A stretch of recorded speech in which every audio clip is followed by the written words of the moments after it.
वहीं रुक जाओ भिक्खू, और आगे ना बढ़ना। क्या कह रहे हो तुम? मैं क्या तुम्हें भिक्खू दिखता हूं? अंगुलीमाल, मेरी बात ध्यान से सुनो। मैं तुम्हें तुम्हारे विषय में कुछ ऐसी बातें बताना चाहता हूं जो तुमने कभी नहीं सुनी। ए साधु, तू अब कौन सी चाल चलने वाला है भगत? मैं तेरी बात पर भरोसा करने वाला नहीं।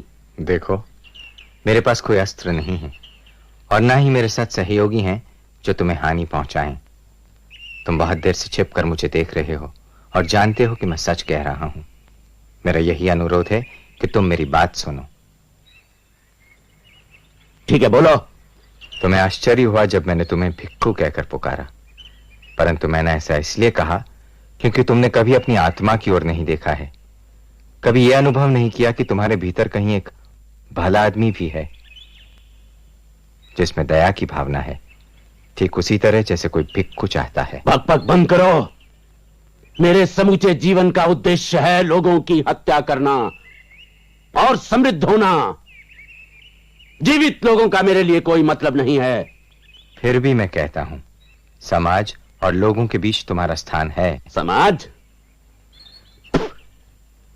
क्या जानते हो तुम समाज के बारे में? तुम स्वयं एकांत में रहने वाले हो। पीड़ा और अपमान के बारे में तुम जानते ही क्या हो? शायद उतना नहीं जितना तुम जानते हो। मैं जानता हूं कि तुमने बहुत दुख सहे हैं, मगर इसका हल यह नहीं है कि तुम लोगों के जीवन में दुख पैदा करो और अपने लिए नर्क का मार्ग तैयार करो। सोचो, किसी आदमी की हत्या करने के बाद क्या तुम्हारे मन में यह इच्छा नहीं हुई कि तुम उसके शव के सामने खड़े होकर रो? और कितनी ही बार इस जंगल के भयानक एकांत में तुमने अपने आंसुओं को नहीं रोक लिया है? और अभी वो कैसे बाहर आने के लिए संघर्ष कर रहा है? उसे बाहर आने दो अंगुली, उसे रोको मत। आंसुओं को बहने दो, उसे मत रोको।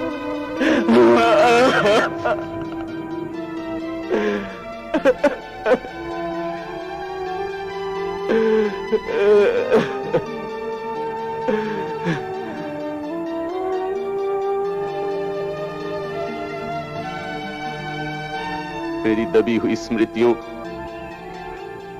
आंसुओं और पीड़ाओं को मुक्त करने वाले तुम कौन हो? क्या अधिकार है तुम्हें? वर्षों से मैंने अपने चारों ओर घृणा की दीवार बनाकर रखी थी, अपने भय बंद करके छिपा के रखे थे। तुम पास कर दिया।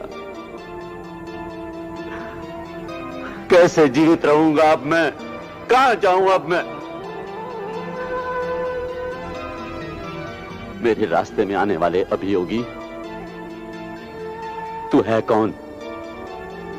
बोल, कौन है तू? मैं गौतम बुद्ध हूं।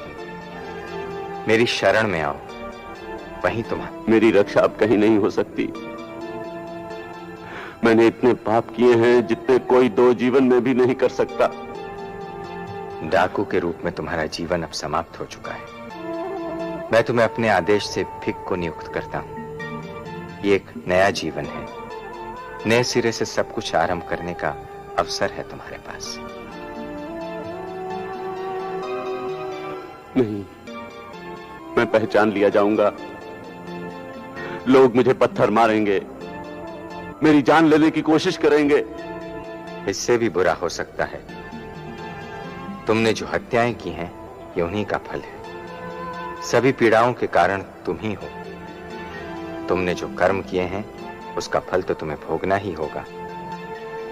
जब तक जीवन चलता रहता है, कर्मों के फल भी मिलते रहते हैं। जिस नर्क में मैं जी रहा था